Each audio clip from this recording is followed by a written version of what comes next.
Hi friends, how are you? Hope that you must be fine. I am also fine, thank you.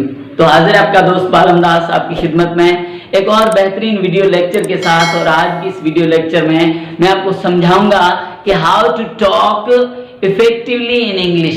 अंग्रेजी के अंदर effectively आपने जो है किस तरह बात करनी है और आपने किन अल्फाज का जो है इस्तेमाल करना है। तो बढ़ते हैं वीडियो की तरफ। सबसे पहले मैंने यहाँ पे लिखा है what is your name please.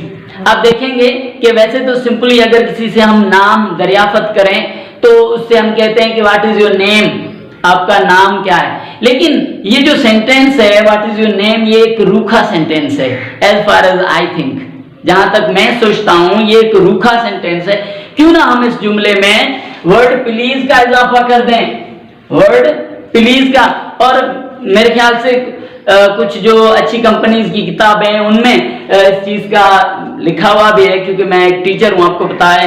तो मैंने जो है मैट्रिक तक इंग्लिश भी पढ़ाई हुई है, तो वहां पे किसी सिलेबस के अंदर मैंने इन चीजों को नोट भी किया है। तो हम जो है वर्ड प्लीज का इजाफा कर देते हैं। अब यहाँ पे वर्ड प्लीज जो है इसकी मायना हम कुछ भी नहीं लेते, सिर्फ हमने प्लीज जो वर्ड है वो इस्तेमाल किया है सामने वाले को रिस्पेक्ट देने के लिए। समझ गए होंगे कि word please is used for respect in this sentence. इस जुमले के अंदर हमने जो इजाफी वर्ड एक प्लीज दिया है, क्योंकि अगर किसी का नाम दरियाफत करना हो तो व्हाट इज योर नेम ही काफी है। लेकिन यहाँ पे मैंने एक इजाफी लफ्ज डाल दिया है जो है please, and this please is used for respect from my side.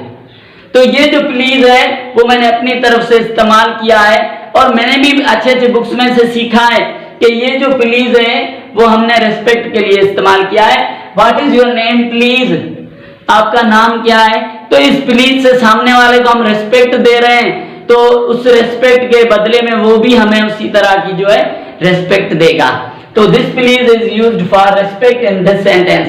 आप भी मैं चाहता हूं कि जिससे भी नाम पूछें, चाहे वो छोटा हो, बड़ा हो, बुजुर्ग हो, इंग्लिश में, तो आप जो है what is your name please का इस्तेमाल करें, तो सामने वाले समझ जाएगा कि ये मुझे जो है रिस्पेक्ट दे रहे हैं।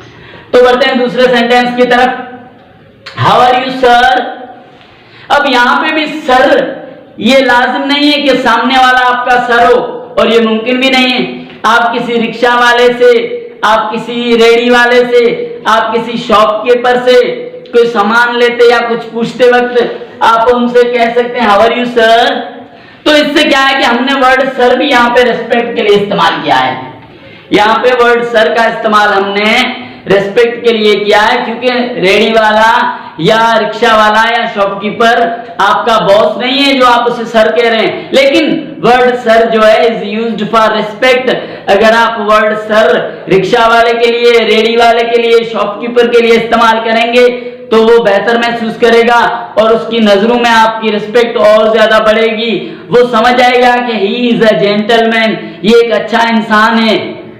तो इसलिए यहाँ पे हमने वर्ड इस्तेमाल किया है sir. How are you sir, आप कैसे हैं। अब आते हैं तीसरे जुमले पे। How old are you dear. आप किसी से भी उसकी उम्र पूछते हैं, भले ही वो आपके जानने वाला हो या ना हो, छोटा हो, बड़ा हो, बुजुर्ग हो। लेकिन वर्ड डियर जो है हम इस्तेमाल करते हैं वो रेस्पेक्ट के लिए और एक तरीके का अपनापन जाहिर करने के लिए हम वर्ड जो है डियर का इस्तेमाल कर रहे हैं कि how old are you dear, आपकी उम्र कितनी है। आते हैं नंबर 4 पे। यहां पे मैंने लिखा है हु आर यू जेंटलमैन।